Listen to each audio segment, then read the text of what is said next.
Nshuti mukundwa mu mwami Yesu, ndagusuhuje aho uherereye hose, ndakwifuriza imigisha, amahoro biva ku Uwiteka Imana yacu muri iki gitondo cy'ubwiza. Mwaramutse neza, ni Evangeliste Kabatesi ugusuhuza mwene data. Ubuhanuzi bw'uyu munsi turabusanga mu gitabo cya Yosuwa ibice 10:24. Haravuga ngo maze bakuramo abo bami babashyira Yosuwa.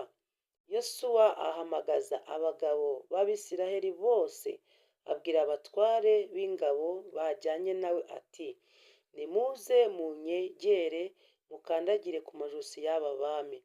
Barabegera bakandagira ku majosi. Yosuwa arababwira ati, nimutinye kandi nimukuke umutima, mube intwari, kuko Uwiteka azagira atya ababisha banyu bose muzarwana nabo.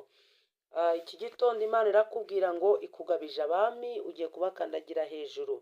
Abami bavugwa muri Bibiliya mu isi y'umwuka bagereranywa n'ibibazo, bagereranywa n'intambara dufite.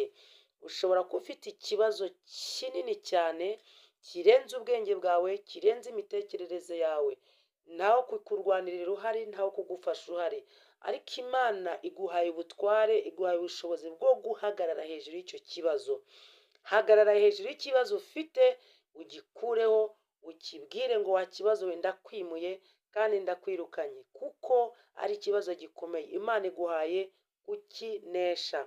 Imana irakubwiye muri iki gitondo ngo ntutinye, ntukuke umutima, ube intwari mu byo uvuga, mu byo ukora, ugende ukomere kandi ukomerere mu mbaraga z'Imana, ngo kuko uzatsinda abanzi bawe, kuko uzanesha ababisha bawe, kuko uzatsinda ibigeragezo, kuko Imana ibanye nawe.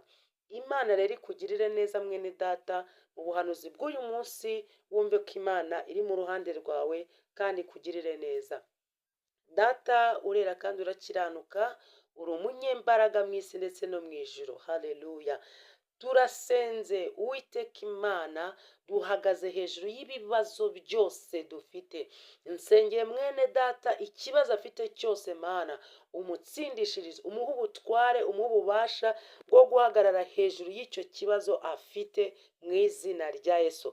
Mana umara ubwoba umutima we, yoye gutinya kubw'iminsi n'ibihe, kubw'intambara, amakuba n'ibyago, kuko uvuze ngo nagenda abe intwari. Uhereye umunsi nabe intwari, uhereye umunsi natsinde, uhereye umunsi naneshe, uhereye umunsi abanzi be bose abagende hejuru mu izina rya Yesu.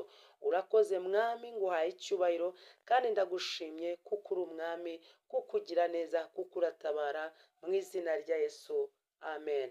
Imana iguhe umugisha, Imana ikugirire neza, Imana ikwibuke, Imana iguhe gutsinda muri uyu munsi, kandi ugendere mu butware n'ububasha bw'Uwiteka Imana yacu, aho wirirwa hose uriranwa amahoro mu izina rya Yesu Kristo. Amen.